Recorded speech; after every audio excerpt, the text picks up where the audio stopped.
Kisah Wali Songo sampai saat ini terus menjadi bahan perbicaraan dan juga sejarah yang membawa perkembangan Islam di daerah Jawa dan juga sekitarnya. Salah satunya ialah kisah tentang Sunan Muria. Sunan Muria, putra Sunan Kalijaga yang dikenal sakti. Inilah sejumlah karomah Sunan Muria yang masih bisa dirasakan manfaatnya hingga saat ini. Adalah istilah dalam Islam yang merujuk pada kejadian-kejadian luar biasa atau kemuliaan yang diberikan Allah kepada wali-wali Allah yang disebut karomah.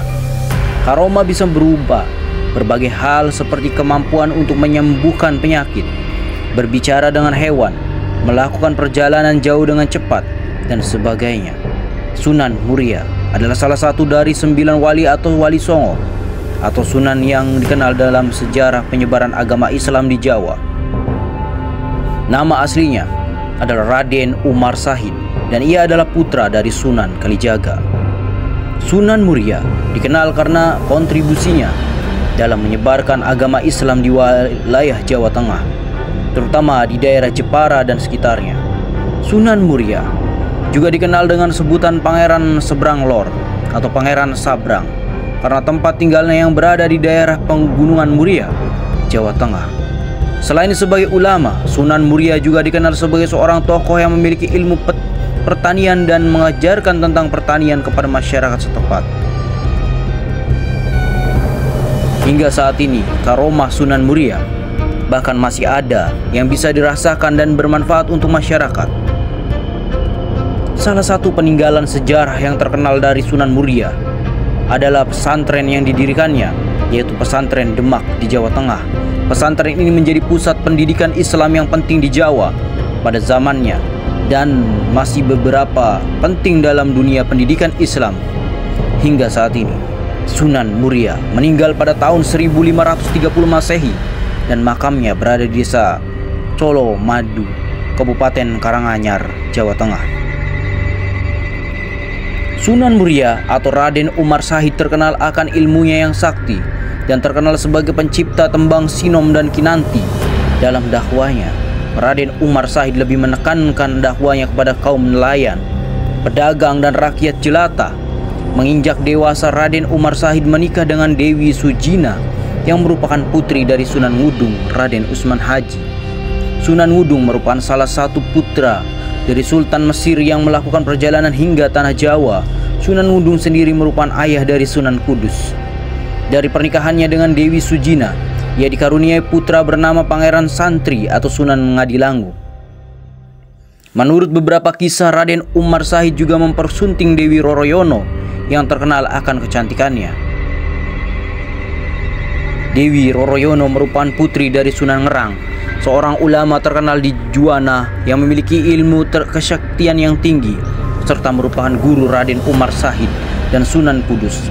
Kecantikan Dewi Roroyono ini menimbulkan pertumpahan darah, di mana adik seperguruannya Kapa menculik Dewi Roroyono yang kemudian menyerang dan mengerahkan ajian pamungkas kepada Raden Umar Sahid. Namun hal itu justru menjadi serangan berbalik dan mengenai Kapa hingga ia tewas. Istimewaan atau karomah Sunan Muria berada pada benda-benda peninggalannya. Di antaranya adalah pelana kuda yang sering digunakan masyarakat sekitar Gunung Muria dalam meminta hujan atau terjadinya kekeringan. Ritual memanggil hujan tersebut bernama Guyang Cekatah atau memindahkan pelana kuda dari komplek Masjid Muria sampai mata air Sindang Rejoso. Di sini pelana kuda dicuci dan kemudian dipercikan ke warga yang selanjutnya berdoa dan sholawat meminta hujan. Ritual diakhiri dengan makna bersama berupa sayuran opor, gulai kambing dan dawet. Dalam menyampaikan dakwahnya, Raden Umar Sahid banyak mengadopsi metode yang digunakan ayahnya dalam menyebarkan ajaran Islam. Namun beliau lebih memutuskan dakwahnya ke daerah terpencil dan jauh dari pusat kota. Beliau tinggal di desa Colo, yaitu salah satu desa yang ada di puncak Gunung Muria.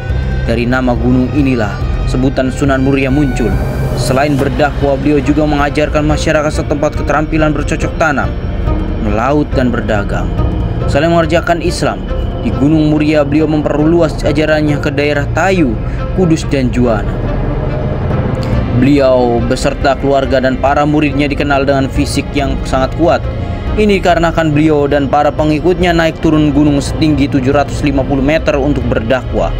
Raden Umar Sahid lebih menitik beratkan ajarannya kepada rakyat jelata daripada bangsawan.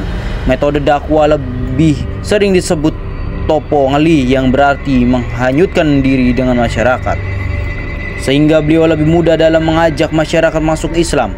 Beliau juga mengajarkan kursus keterampilan untuk para nelayan dan pelaut, sehingga ajaran yang berikan mudah diterima oleh masyarakat.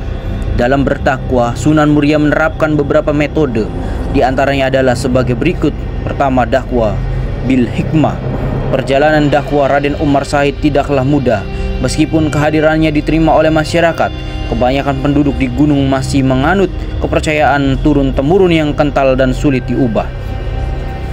Oleh karena itu, beliau menggunakan cara-cara bijak yang tidak memaksa kedua mempertahankan kesenian gamelan dan wayang seperti Sunan yang lain. Raden Umar Sahid masih mempertahankan musik daerah seperti gamelan dalam mengajarkan agama Islam. Sunan Muria tidak mengubah adat yang ada, namun justru memasukkan ajaran-ajaran Islam di dalamnya. Ia juga dikenal menciptakan beberapa tembang Jawa. Selain mempertahankan tembang Jawa, beliau juga menciptakan tembang Jawa yang berisi ajaran-ajaran Islam di dalamnya. Penulis Nugroho Purbo atau Madrasah Diniyah Miftahul Huda 1 Cingambul.